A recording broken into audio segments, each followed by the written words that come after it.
Hello dear students, I Professor Kavita Brahmankar, CO Department, NIT Polytechnic Nagpur welcomes you back again to the online lecture series of subject Computer Networking and Data Communication. Today's topic is 4.2 Techniques of Error Control. Learning outcomes. After watching this video, you will be able to list requirements for error control mechanisms, list types of techniques to control the errors, and describe all the error control techniques. Course outcome that is going to map by this unit is CO4, analyze error detection or correction and flow control of data in the network, and program outcomes, those are going to satisfy our PO1, basic and discipline specific knowledge, PO4, engineering tools, experimentation and testing, PO6, project management, and PO7, lifelong learning. Prerequisite to this topic is you should know all the functions of data link layer and what is error control. You should know all this. Now let us see the requirement for error control. अगर हमको error control करने हैं सो हमारे पास क्या क्या data होना चाहिए. सो हमारे पास सबसे पहले we should detect the error. So error detection means the sender and receiver either both or any must ascertain that there is some error in the transit. means while transmitting there is some error in the data stream. ये एक तो sender ने या फिर receiver ने identify करना चाहिए, ये हमको पता होना चाहिए. Then positive acknowledgement. When the receiver receives a correct frame, it should acknowledge it. अगर receiver को exact original data मिला है, frame वही मिली है original frame, then उसने positive acknowledgement सेंड करना चाहिए सेंडर को. निगेटिव एक्नॉलेजमेंट, अगर कोई फ्रेम वाइल ट्रांसमिटिंग डैमेज हुई है या लॉस्ट हुई है तो निगेटिव एक्नॉलेजमेंट ये रिसीवर ने सेंडर को सेंड करना जरूरी है ताकि सेंडर उसको रीट्रांसमिट कर पाए. सो निगेटिव एक्नॉलेजमेंट ये भी एक जरूरी है. Then retransmission, the sender maintains a clock and sets a time out period. If an acknowledgement of data frame previously transmitted does not arrive before the timeout, the sender retransmit the frame, thinking that the frame or its acknowledge is lost in transit. अब sender के पास एक clock होनी चाहिए, तो वो जब वो data की फ्रेम सेंड करने वाला है तब उस क्लॉक को ऑन करेगा और कितने टाइम ड्यूरेशन तक वो सेंड होने वाली है वो टाइम पीरियड उसको पता होना चाहिए. लेकिन टाइम आउट हो गया और कोई एक्नॉलेजमेंट नहीं आया है अगर रिसीवर साइड से, तो सेंडर ये कंसिडर करेगा कि हमारा डेटा जो है वो लॉस हुआ है, हमारी फ्रेम कहीं पे लॉस हुई है, इसलिए वो उसको रीट्रांसमिट करेगा. ये केस हो गई. एक सेकेंड केस है कि अगर एक्नॉलेजमेंट आता है लेकिन निगेटिव एक्नॉलेजमेंट आता है रिसीवर साइड पे, तो फिर से सेंडर उस फ्रेम को रीट्रांसमिट करेगा. So all this 4 points we should know for error control. Now there are some techniques of error control. So there are 3 techniques of error control. First is stop and wait ARQ, go back N ARQ, and selective repeat ARQ. What is mean by ARQ? Automatic repeat request means receiver जो है sender को request send नहीं करेगा, automatically वो जो request है वो repeat होनी चाहिए, सेंडर के पास जानी चाहिए और सेंडर ने उसको रीट्रांसमिट करना चाहिए. सो इस तरह एरर कंट्रोलिंग के 3 टाइप्स हैं. Now we will see one by one. Stop and wait ARQ. So अगर हम डायग्राम देखते हैं तो यहाँ पे एक सेंडर है एंड यहाँ पे एक रिसीवर है और हमने फ्रेम 0 फ्रेम 1 ये सेंड किया है और एक टाइम आउट जो है क्लॉक हमने यहाँ पे सेट करके रखी है. So that is set by the sender. The sender maintains a timeout counter. So sender के पास एक काउंटर होना चाहिए या क्लॉक होनी चाहिए जिससे वो टाइम सेट करेगा. When a frame is sent, the sender start the timeout counter. जैसे ही फ्रेम सेंड होती है तो काउंटर स्टार्ट होगा at the sender side. If acknowledgement of frames comes in time, the sender transmit the next frame in queue. अगर ये time out होने के पहले अगर रिसीवर से एक्नॉलेजमेंट अगर आता है तो वो बोलेगा कि यस डेटा रिसीव हुआ है एग्जैक्टली और वो नेक्स्ट फ्रेम सेंड करना स्टार्ट करेगा.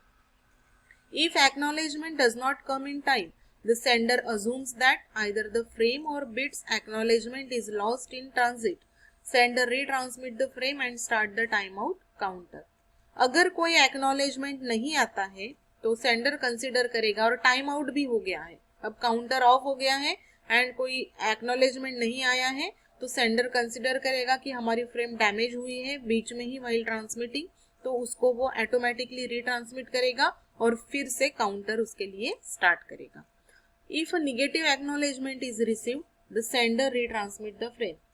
सो अगर निगेटिव एक्नॉलेजमेंट में भी आता है सेंडर से तो भी वो रिट्रांसमिट करेगा। और निगेटिव एक्नॉलेजमेंट कब आता है? जब कुछ एरर वहां पे डिटेक्ट होता है रिसीवर साइड पे, तब रिसीवर सेंडर को निगेटिव एक्नॉलेजमेंट भेजता है। Now let us see this figure. हम एग्जांपल लेंगे। सेंडर ने फ्रेम 0 सेंड किया है और यहाँ पे टाइमर उसने काउंटर जो है वो स्टार्ट किया है, उसको विद इन टाइम एक्नॉलेजमेंट मिला है from frame 0, acknowledgement 0 is received, तो उसने कंसिडर किया कि यस उसको सक्सेसफुली फ्रेम जो है रिसीव हुई है और उसने नेक्स्ट फ्रेम सेंड किया।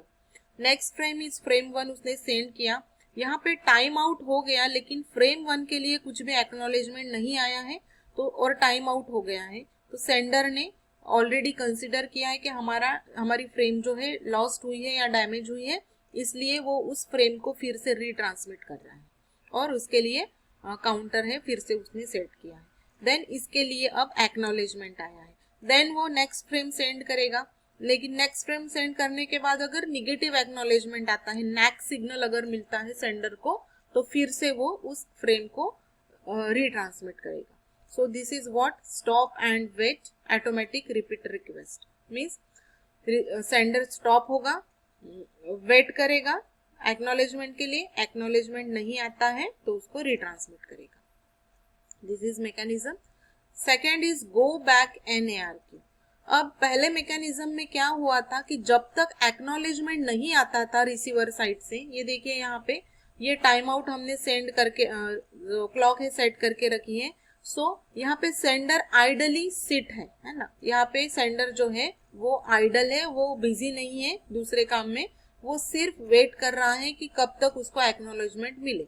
ओके और एक्नॉलेजमेंट मिलने के बाद टाइम आउट होने के बाद फिर उसका नेक्स्ट जो वर्किंग है वो स्टार्ट होता है। मीन्स इतने पूरे टाइम पीरियड के लिए हमारा सेंडर आइडल सिट है यहाँ पे। मीन्स यहाँ पे जो है हम रिसोर्सेज का यूटिलाइजेशन फुल्ली नहीं कर रहे हैं। So in stop and wait ARQ mechanism does not utilize the resources at their best. Means sender जो है कुछ टाइम के लिए फ्री बैठ रहा है। So, when the acknowledgement is received, the sender sits idle and does nothing. In go back NARQ method, both sender and receiver maintain a window. अब हमारी जो नेक्स्ट मेथड है गो बैक N मेथड, इसमें sender के पास भी एक window है sequence number याद रखने के लिए, और रिसीवर के पास भी एक विंडो है, और सेंडर जो टाइमर है वो सेट करके रखेगा।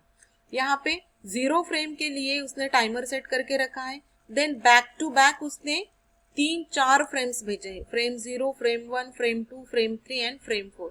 मीन्स बैक टू बैक उसने फ्रेम भेजे हैं। तो अभी इस जिस सीक्वेंस में फ्रेम भेजे हैं वो सीक्वेंस अभी विंडो में रिसीवर के पास भी स्टोर है, इसीलिए रिसीवर को कोई प्रॉब्लम नहीं है एक्नॉलेजमेंट सेंड करने के लिए। So back to back 4 frames send करने के बाद हमको एक्नॉलेजमेंट मिला है 0 के लिए, 1 के लिए और 2 के लिए निगेटिव एक्नॉलेजमेंट मिला है। ओके 2 के लिए एक निगेटिव एक्नॉलेजमेंट मिला है।